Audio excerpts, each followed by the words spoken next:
Hello from USC. Connor Morrissette and Chris Trevino were on campus after the Trojans' first day of fall camp. Started off at 7 this morning, Chris, the first practice of the summer. We have a ton to get to today. But how you doing, man? Football's back. Football is back. Like I said on our last one, the roller coaster is starting to move forward till we get to that opener against LSU's first day of fall camp. As you said, everything feels fresh and new and all the possibilities are there. So definitely felt like that this morning, especially getting to check out the new field, which we'll talk about in a little bit. We got to see whether it's new true freshmen who weren't early enrollees or some of the spring transfers all walk out to practice today. What were some of your observations, Chris? Carlin Jones, I know we both thought he looked really big, and it's tough to be a true freshman defensive lineman and come in and make an impact, but it looks like he'll have the opportunity to do so. Thoughts on just some of the new guys we saw today? Carlin Jones definitely at the top of my list in terms of, those observations coming out of the tunnel for the first day. That eye catcher award goes to Carlin Jones. We knew he was a big kid when he signed, but he looks even bigger now, 300 plus pounds, big, massive arms, looks very powerful and strong. We'll see if that translates. If he plays half as good as he looks, he's going to be able to contribute this season for USC, and they need him to contribute at the defensive front, defensive tackle. So he was my number one guy. Hayden Treater, the offensive lineman out of Colorado, a 3-star guy. Haven't heard people talking about him. Looked every bit of 6'6", 325 pounds. It gives me Andrew Voorhees vibes. If you remember when Andrew Voorhees enrolled, he looked like a guy who's been in the weight room for multiple years when he arrived. Hayden looks the same, very big. If he can hit the ground running, survive being thrown into the fire as a freshman, getting on campus as a summer enrollee, I think he's going to be able to have an impact, whether that's maybe as a special teams blocker or maybe compete to get on the 2-deep. I think he's going to be good. I like the size that he has already, so those were kind of my two standouts in terms of the freshmen. A few guys in the yellow injury jerseys, which means they're participating, but they're not fully healthy. We can't talk about them, but we can talk about the guys who were healthy today. Zion Branch is a full go. That was great to see. Christian Pierce, Jalen Smith. It looks like that secondary room largely is healthy. A few guys still here and there working back from a few things, but we can start with Zion Branch. It's so great to see him healthy after his year ended last season against Cal. So awesome to see Zion. He's been in that yellow jersey for a long, long time, all through spring, and to see him jogging out to practice, like eager to hit the field, moving through guys like I want to get to the field. This has to be like Christmas for him as well, even more so. So just see Zion back. I know a lot of fans. He's a fan favorite. He's got so much talent. Just got to stay healthy and get on the field. So we'll see what he's going to bring to that safety room, which is the deepest room on the team here in fall camp. He has some catching up to do in terms of playing the defense on the field, getting his hands, on players, making tackles and stuff like that, get that rust shaken off. But yeah, Zion Branch could have a huge impact this season just as a catch up. And yeah, getting Christian Pierce back and Jalen Smith back as well. Man, that safety room, competition all around. On offense, Lake McCree blows out his knee just either a few days or a week before the Holiday Bowl. And guess what? No yellow jersey for him. He's out there. He's running routes. He's back. What a remarkable just health journey he's been on. And credit to him for working so hard to get back. He's full go. Gino Quinones, we were over here at Media Day Wednesday. Are you going to be fully healthy? Coach says you are, but what do you say? Ask Coach. Wasn't really sure. He doesn't have the yellow on. He's ready to go. Those are two players, Chris. Lake McCree's going to have a really big role as long as he's healthy. And Gino, he could factor in at that right guard spot, of course. Great to see those guys healthy too. Right. So surprised that Lake is out there just given the timeline of that ACL injury, which he confirmed was an ACL injury. But yeah, he's back out there. He did have the brace, obviously, still working it back in. But yeah, he was out there doing stuff. We'll see on Saturday if he does one-on-ones fully. We'll see if he's truly full go. But to see him out there with no yellow jersey was a great start for him. And yeah, I think Gino Quinones also working a little bit at center after practice. We know he has that dual versatility. So even if he doesn't win the starting guard job, he's still a valuable asset at either of the guard spots and as a backup center with Keelan O'Connor if they want to go with a little more experience in Gino. The practice field looks a little bit different these days, Chris. There's now 3 fields. There's Howard Jones Field, Brian Kennedy Field, and if I mix those up, let me know. And then in the back, there's a new turf field that when Brian Kennedy's the one on the side, right? Yes. So when Brian Kennedy, the construction of the new football facility really begins, that will not be available anymore, so they have a turf field in the back. It's wide open right now. It looks really great. So 3 fields, and that allows USC to really spread everything out, and it was fun to watch today. It's not always going to be like that. It's just nice that they don't have to move around too much. They're always going to have a field to practice on here on campus while this construction is going on. Lincoln Riley talked afterwards about how he's so excited about the facility, and when you stand and look at, what did he call it, chill bumps? Chill bumps, yeah. Yes. I know a lot of people say goosebumps or goose pimples, but chill bumps, well, I guess that's from his part of town in Texas, yes. Chill bumps. So he's excited for the new facility. There's some new juice with the practice facility today. The guys are so excited to be on the turf. What were your thoughts? Yeah, I mean, just walking in, I don't want to be cheesy, but like it was a beautiful sight just to see, you know, the blue sky and the new facility, or the new field out there, just so open space. And as someone who's covered a lot of fall camps for USC, not seeing the baseball facility out there anymore, it was just kind of jarring first walking in.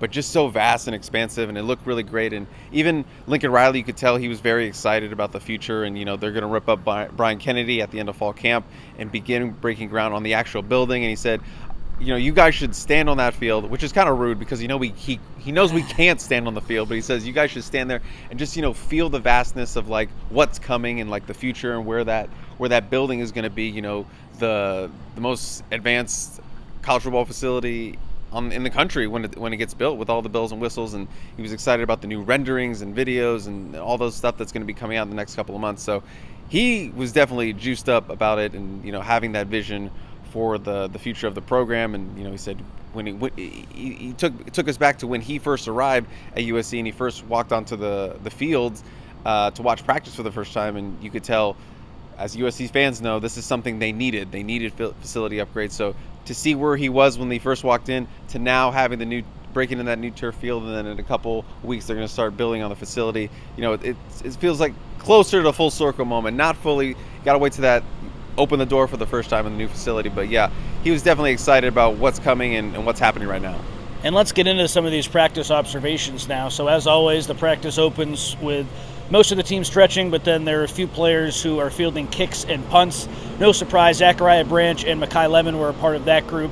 But then some transfers were over there as well. Jay Fair, the new receiver from Auburn, he looked really good catching punts as well as kickoffs. Woody Marks was over there, the running back from Mississippi State. Quentin Joyner, the sophomore running back, was there as well, as was Josiah Zamora, the new scholarship wide receiver for USC. Chris, we can just cut to the chase. I don't know how much Fair and Marks and Joyner will be fielding the kicks and punts if Branch and Lemon are healthy. It looks like those are going to be the guys. I kind of like what I saw from Fair, though. It's against air. He looked clean catching the ball. I wonder if he could make an impact if Branch or Lemon aren't able to go one day. Yeah, and if you just want to give Branch a little bit of rest, if he's having a big game, you know, on offense, you know, he's beating guys down the field, maybe give him a little breather on some kickoffs. So, yeah, I think Jay Fair is a definite potential to show us what he can do on kickoffs. And just in general, watching him move, I really like what I saw out of him. He seems like he's not quite Zachariah. He's not Zachariah's speed or agility there, but he definitely moves a little bit different than some other guys on the field, and he has that confidence of, you know, a veteran guy who's played some college football before. And then when Miller Moss started slinging the ball, USC did this thing where they moved down the field about 20 yards, and Moss, of course, was with the first-team offense. And then from left to right, it was Kyron Hudson, and then Woody Marks in the backfield, Zachariah Branch, Mekhi Lemon, and Jacoby Lane. Long way to go here until this LSU game, Chris. But it looks like, to me, I don't see that group changing all that much. Maybe Deuce Robinson could make a play, or Kyle Ford jumps into that mix. But it was cool to see. At least in my opinion, that's what it looks like, that first-team receiver group, and the first-team running back is going to be Marks, which we all expected, but it was cool to get some clarity on the receivers. Double down on the youth, you know, going with Zachariah Branch, Mekhi Lemon, and Jacoby Lane, three guys that could have really big seasons in different ways. And then, you know, you got a veteran there in Kyron Hudson who, you know, they love because of his versatility, and he's so smart, good blocker, and, you know, not as flashy as those other guys we just mentioned, but hey, sometimes you need that veteran there to get everyone's head on straight, and you need a guy out there who knows what he's doing. So that's why I went ahead and projected that, you know, Kyron would be one of those starters week one, just because of his experience and needing an older guy out there. Ford made a nice one-handed catch in that drill and a throw from Jaden Maeva, I believe. Those were really the two big overarching observations I had. What were some of your other ones, Chris? Yeah, I mean, just watching Jacoby Lane out there is so fun. He's just so athletic, and so that range he has, he makes, you know, passes that might be going over other people's heads. It makes him look easy to come and just grab him. He had a nice twisting kind of fade acrobatic catch. We have a visitor here, the boss man. I think he's taking off. Bye, Ryan. But yeah, just Jacoby Lane. Good job, guys. Nice. The boss man, he always has to make an appearance. Have a good fishing trip. So you can watch Ryan's Sights and Sounds, which are up on YouTube. Check those out. I know a lot of people like those on the first day of camp. But yeah, and he has a bunch of catches too with the guys. So just watching Jacoby Lane is always fun just because you never know what he's going to do. Like, is he going to just make it an incredible one-handed catch? Didn't see any one-handed catches, but just the way he has such good body control to be able to catch stuff on a dime and stuff like that is just impressive. And then Walker Lyons, the freshman tight end, had a nice little tiptoe front pylon touchdown catch, showing off the athleticism there as well. So, we don't really know what to make of that tight end room, but it feels like anybody could emerge with Lake McCree. So, Walker Lyons, kind of a little bit older, coming back from the Mormon mission, hasn't played college football, but definitely looks physically ready to play this season. Don't rule out Cade Eldridge either. He was out there today too. On Lane, Chris, it's against air.